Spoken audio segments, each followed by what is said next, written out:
ঘড়ির কাঁটায় তখন ঠিক 12টা 50। আমি জয়সালমীর রেলওয়ে স্টেশনে পৌঁছে গেলাম। তারপরেই ওখান থেকে আমি হোটেলের উদ্দেশ্যে রওনা দেব। সত্যিকারের ভাবতে পারছি না জয়সালমীর রেল স্টেশন আগের থেকে কতটা চেঞ্জ হয়ে গিয়েছে। আমি প্রায় 10 বছর আগে এসেছিলাম এই জয়সালমীর রেলওয়ে স্টেশনে, বাট এখন একটা আধুনিকতার ছাপ দেখা দিয়েছে। বাইরে বেরোনোর পরেই ভারতবর্ষের এই তিরঙ্গা দেখে আমার মন মুগ্ধ হয়ে যাচ্ছে। আমরা ভাবতেই পারিনি এই ধরনের এই জয়সালমীর রেলওয়ে স্টেশনের একটা পরিবর্তনের ছাপ দেখা দেবে। খুব সুন্দর এই স্টেশন আজ মানুষকে একটা আলাদা জায়গায় পৌঁছে দিয়েছে। ভারতবর্ষের বিভিন্ন জায়গা থেকে এখন ডিরেক্ট জয়সালমীর রেলওয়ে স্টেশনে আপনারা আসতে পারবেন। এরপরেই আমার যাত্রা শুরু হবে আজকে জয়সালমীর থেকে প্রায় 140 কিলোমিটার দূরে তানাট মাতা মন্দির, যা ভারতবর্ষের একদম পাকিস্তান বর্ডারের সঙ্গে যুক্ত। আমি একদম আর্লি মর্নিংয়ে পৌঁছে গিয়েছি হনুমান চটি বলে একটা জায়গা, ওখান থেকেই আমার বাস ছাড়বে। বাট এখন বাজে সকাল 5টা 50, বাস আসবে 6:30টায়। এইখানে 7টার সময় শীতকালে সকাল হয়, তাই আমাকে ওয়েট করতে হচ্ছে। দেখতেই পারছো বাস কিছু এসে গিয়েছে আর আমার বাস আরেকটু পরেই আসবে। সুন্দর এই সফর পুরোটাই হবে মরুভূমির ওপর দিক দিয়ে। ভারতবর্ষের এমন রাজ্য কোথাও দেখা যায় না যেখানে 90% পর্যন্ত মরুভূমি। এই মরুভূমির ওপরে হয় না কোনো চাষবাস, আর কোনো পর্যাপ্ত পরিমাণে জলের পরিমাণও থাকে না। তাই এখানকার মানুষজন নির্ভর করে শিল্পের ওপরে। মরুভূমিতে শুধুই মাত্র ক্যাকটাস জাতীয় গাছ জন্মায়, কিন্তু আজকালের দিনে উন্নত কৃষি ব্যবস্থার মাধ্যমে মরুভূমির ওপরেই কিছু চাষবাস করা হয়। জলের মাধ্যম অনেকটা আগের থেকে পরিবর্তন হয়েছে সরকারের দ্বারা নির্মিত। তবেই মরুভূমির মধ্যে অনেক ছোট ছোট গ্রাম আছে যাদের এখনো পর্যন্ত জলের আর ইলেকট্রনিক্সের সুব্যবস্থা পৌঁছায়নি। জয়সালমীর ভারতবর্ষে এমন এক জায়গা যেখানে গ্রীষ্মকালে প্রায় 50 থেকে 55 ডিগ্রি পর্যন্ত তাপমাত্রা চলে যায়। তখন এখানকার মানুষদের কষ্টের মধ্যে দিন কাটাতে হয়। এমন শোনা যায় ওখানকার মানুষরা সানস্ট্রোক হয়েও মারা যায়, বয়স্ক মানুষ।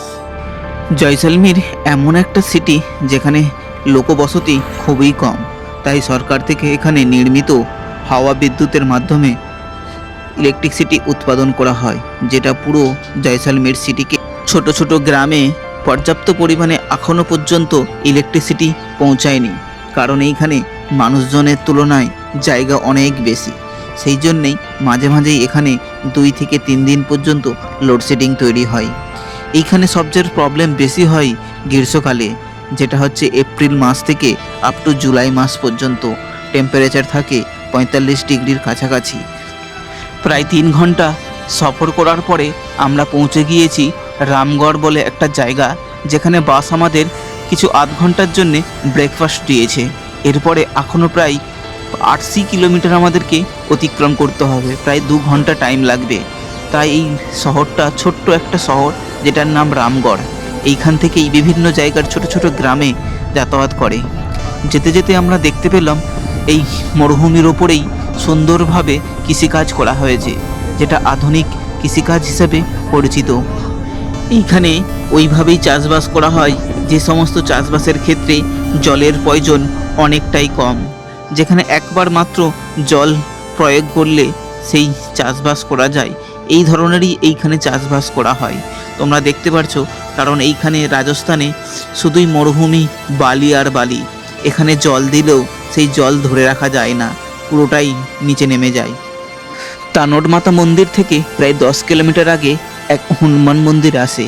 ওই হনুমান মন্দির দর্শন করার জন্যে আমাদের বাস দাঁড়িয়েছিল। আমরা দর্শন করলাম। এই হনুমান মন্দির আজ থেকে প্রায় 100 বছর আগেকারই প্রতিষ্ঠিত। এইখানেই যারা আসে অবশ্যই তারা ভিজিট করে এই হনুমান মন্দির। তবে মনে রাখবেন এই হনুমান মন্দির এখানে মেনটেন করে এখানকার লোকাল লোক আর কিছু বিএসএফ জওয়ানরা, কারণ এটা একদম পাকিস্তান সীমাবর্তী এলাকার মধ্যে পড়ে। এই হনুমান মন্দির আজও মানুষজন এখানে আসে আর পূজা অর্চনা করে। তবে আমরা এখানে প্রবেশ করেছি, এখানে কিছু নিয়ম রীতি আছে, জুতা খুলে প্রবেশ করতে হয়। আর এই হনুমান মন্দিরে রোজ প্রত্যেক দিন এখানে ব্রাহ্মণ আছে যিনি পূজা করেন। এই রাজস্থানের উপরে, মরুভূমির উপরে এই ধরনের মন্দির আছে আমি ভাবতেই পারি না। প্রথম আমি এসেছি এইখানে, তাই দেখলাম কত সুন্দর ধরনের এইভাবে সাজিয়ে এই মন্দিরকে প্রতিষ্ঠিত করেছে।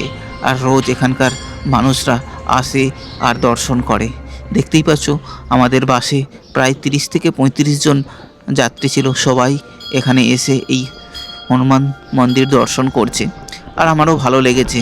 তো চলো ভেতরে গিয়ে তোমাদেরকে এই মন্দির দেখাই।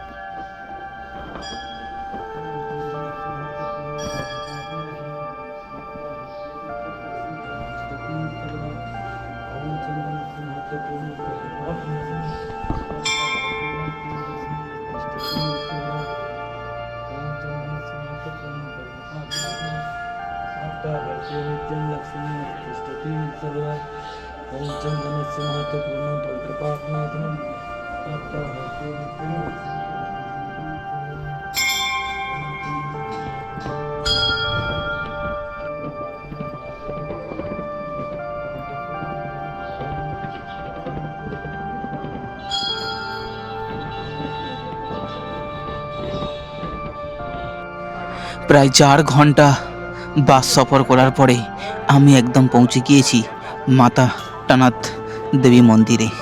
এটা ছিল তার মূল গেট। এই গেটের মাধ্যমেই এখানে প্রবেশ করতে হবে। তবে বন্ধুগণ, এইখানে আসার আগে এখানে একটু সিকিউরিটি খুবই টাইট, কারণ এটা একদম পাকিস্তান বর্ডারের সামনে। সেই জন্য এখানে সমস্ত দায়িত্ব গ্রহণ করে এখানকার বিএসএফ বা বর্ডার ফোর্সরা। তো এখানে কিছু নিয়ম কারণ মেনেই চলতে হবে, যেখানে আপনার নির্দিষ্ট স্থানে ব্যাগ, জুতো খুলে মন্দিরের প্রবেশ, এই সমস্ত জিনিসগুলো। কারণ এখানে প্রচুর পরিমাণে ট্যুরিস্ট আসে। মন্দিরে প্রবেশ করার আগে তোমার সমস্ত জিনিস, গায়ের চামড়া, বেল্ট, এমন কিছু জিনিস থাকবে যেটা মন্দিরের অশুদ্ধ বলে না মনে করা হয়। সেই সমস্ত জিনিস পরেই তবে ভিতরে প্রবেশ করতে পারবে। আর এখানে বন্ধুগণ অনেকে জিজ্ঞেস করেন মন্দিরের ভিতরে ফটো তোলা বা ভিডিও অ্যালাউ আছে কিনা। তবে এখানে সমস্ত কিছুই ভিডিও আর ফটো তোলা নিষিদ্ধ নেই, তোমরা তুলতে পারো আরামসে মোবাইলে করে বা ক্যামেরাতে করে। তবে এখানে যেহেতু শ্রদ্ধার জায়গা, সেখানে একটু সব কিছু নিয়ম রীতিনীতি মেনেই চলাটা বেটার বলে মনে করি।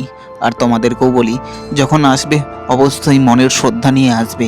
এই টানাথ মাতা মন্দির আজ নয়, প্রায় এইখানে প্রায় 150 বছর পুরানো এই টানাথ মাতা মন্দির। রাজস্থানের একদম পাকিস্তান বর্ডারের পাশেই এই মন্দির অবস্থিত। এই মন্দিরকে অনেকেই খুব মান্যত করে চলে। এখানে অনেকে মান্যত করে চলে, যারা পুজো দেয়। পুজো দেওয়ার পরে যে ধ্বজা থাকে, সেই ধ্বজাটা মন্দিরের ঠিক পেছন দিকে একটা জায়গা আছে, যেখানে মানুষরা তার মান্যত কামনার জন্য বেঁধে রেখে চলে যায়। তোমরা দেখতেই পাচ্ছ ভিডিওতে, এখানে প্রচুর পরিমাণে এই সমস্ত পুজো দেওয়ার পরে যে ধ্বজা থাকে একটা, সেটাকে তাদের মনোকামনা পূর্ণর জন্যে এক জায়গায় রস্সির মাধ্যমে বেঁধে চলে যায়। এই ধরনের দিনের পর দিন, বছরের পর বছর এই জিনিসটা থাকে। একটা আশ্চর্যকর, আমি কখনোই ভাবিনি এই জিনিসটা ধরনের দেখতে পাবো। এটা আমাদের হিন্দু ধর্ম বা বাঙালি বা হিন্দু ধর্মের একটা আচ্ছা বলতে পারো এই জিনিসটা। এটাই শুধু দেখতে পাবে তোমার টানাথ মাতা মন্দিরের ঠিক পেছন দিক দিয়ে যখন আমরা বেরোবো, তবে এই দৃশ্যটা দেখতে পাবে। তো চলো, এখান থেকে আমি বেরোনোর পরে তোমাদেরকে দেখাবো মন্দিরের বাইরের দৃশ্যটা। কারণ এইখানে একটু রেস্ট্রিক্টেড আছে ভিডিও বানানো, কারণ যেহেতু এটা মন্দির প্লাস এটা এখানে তোমার বর্ডার একটা জায়গা। তো এখান থেকে প্রায় 50 কিলোমিটারের মধ্যেই তোমার হচ্ছে পাকিস্তান বর্ডার শুরু হয়ে যায়। এটা হচ্ছে 20 নম্বর ব্যাটালিয়ন, যারা এই টানাথ মাতা মন্দিরকে পরিচালনা করে। আর এখানে ভিডিও বানানোটা খুবই রেস্ট্রিক্টেড, তবুও আমি তোমাদেরকে জানানোর জন্য আমি বানিয়েছি।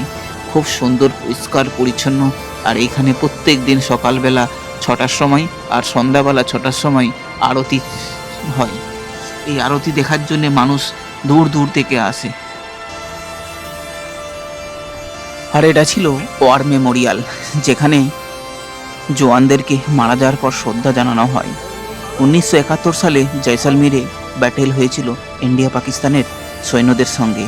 তারই শ্রদ্ধার অনুসারে এই ব্যাটেল গ্রাউন্ড বানানো হয়েছে। তোমরা দেখতেই পাচ্ছ এখানে ইন্ডিয়ান ফ্ল্যাগ আছে। আর এখানে ছবি তুলতে কোনো সমস্যা নেই, ধীরে সুস্থে ছবি আর ভিডিও তোমরা বানাতেই পারো। এরপরে আমরা রওনা দেব পাকিস্তানের বর্ডারের উদ্দেশ্য। এখান থেকে প্রায় 35 কিলোমিটার দূর পাকিস্তান বর্ডার। তবে এই বর্ডার দেখার জন্যে তোমাদেরকে পারমিট ইস্যু করতে হবে, সেটা একদম তানোর মাতা মন্দিরের পাশেই। শুধুমাত্র এইখানে তোমার আধার কার্ড আর পারমিট রিসিপ্ট নিয়ে তোমাদের পারমিট ইস্যু করতে হবে। ভারতবর্ষের থর মরুভূমি প্রায় পাকিস্তান আর ইন্ডিয়ার মধ্যে দুটোকে ভাগ করেছে। পাকিস্তানের প্রায় সিন্ধ আর পাঞ্জাব প্রান্তের কিছু অংশ, বাদবাকিটা ইন্ডিয়ার মধ্যে রাজস্থান আর গুজরাটের মধ্যে পড়েছে। এই থর মরুভূমি এতটাই বড় যেটা দুই দেশকে ভাগ করেছে। আর এই মরুভূমির মধ্যে কোনো কিচ্ছু জন্মায় না, শুধুমাত্র ক্যাকটাস জাতীয় কিছু গাছ। আর এখানে জনবসতিও একদম থাকে না, কারণ এখানে জলের একটা খুবই সংকট দেখা দেয়। তাই এখানে শুধুমাত্র রেজিস্তান আর রেজিস্তানই পড়ে থাকে। তো চলো, সামনে আমরা এসে গিয়েছি বর্ডারে, যেটা এখান থেকে প্রায় 500 মিটার দূরে পায়ে হেঁটে যেতে হবে। প্রথমে আমাদের এখানে পার্কিং করতে হবে গাড়ি, তারপরে ধীরে ধীরে আগে যেতে হবে। আর এখানে সাইনবোর্ড লেখাই আছে ইন্দো পাক বর্ডার বলে। তো প্রথমে তোমাদেরকে দেখিয়ে দিই, এটা ছিল ইন্ডিয়া পাকিস্তানের বর্ডারের ঠিক দূর যে দেখা যাচ্ছে, যে দূরে দূরে যে রেজিস্তানগুলো, ওগুলো সম্পূর্ণ পাকিস্তানের গায়ে। আর আমি দাঁড়িয়ে আছি আমাদের ইন্ডিয়া বর্ডারের মধ্যে। তো এরপরে আমি যাব, এখানে একটা টুরিস্ট স্পট বানানো হয়ে গিয়েছে। বর্ডার বন্ধ, কিন্তু এটা টুরিস্ট স্পট, যেহেতু এটা একটা ইন্ডিয়া পাকিস্তানের বর্ডার আগে ছিল। এখানে লেখাই আছে ওয়েলকাম টু ইন্দো পাক বর্ডার জয়সালমীর। এখানে জয়সালমীরের ইন্দো পাক বর্ডারটা ওপেন নাই, বন্ধ আছে, এটা মনে রাখবেন। তো এই বর্ডারকে দেখার জন্যই দূর দূর থেকে প্রত্যেক দিন মানুষ আসেন, প্রায় 1 থেকে 2,000 মানুষ এখানে ভিজিট করে। তো চলো, এরপরে ধীরে ধীরে এখান থেকে আমরা ভেতরের দিকে যাব, যেখানে একদম কাঁটাতার পর্যন্ত। সেইখানে তোমাদেরকে দেখাবো কীরকম ধরনের এখানে কাঁটাতার দেওয়া আছে। তো আমরা এখন পায়ে হেঁটে আগে এগোতে থাকলাম। এইখানে বিভিন্ন ধরনের রেস্টুরেন্ট, চায়ে প্লাস হচ্ছে পাকিস্তানের যে বর্ডার শেয়ার করে, সেটা দেখার জন্য একটা জায়গা করে দিয়েছে ট্যুরিস্টদের। প্লাস এখানে খাওয়া দাওয়ার ব্যাপারও আছে, ক্যাফে আছে, যেটা ইন্ডিয়ান আর্মি দ্বারা তৈরি করা হয়েছে। তো তোমরা দেখছো এখানে একটা স্ট্যাচু করা আছে, যেটা লেফট সাইড পাকিস্তান আর রাইট সাইড ইন্ডিয়া আছে। এই ফটো খুবই সুন্দর লাগে। তো চলো, ধীরে ধীরে আমরা আগে এগোবো আর তোমাদেরকে দেখাবো ইন্ডিয়া পাকিস্তানের বর্ডার।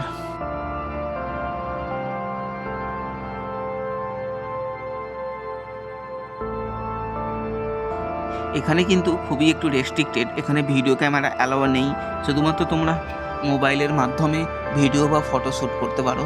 তো আমি সেইভাবেই ক্যামেরা আমি নিয়ে যাইনি, এখানে শুধুমাত্র মোবাইল ক্যামেরা দিয়ে আমি ভিডিও বানিয়েছি আর দেখাচ্ছি, কারণ এখানে তো একটু সিকিউরিটির ব্যাপার থাকে, সেই জন্যে সব কিছুই মেনটেন করে চলতে হয়।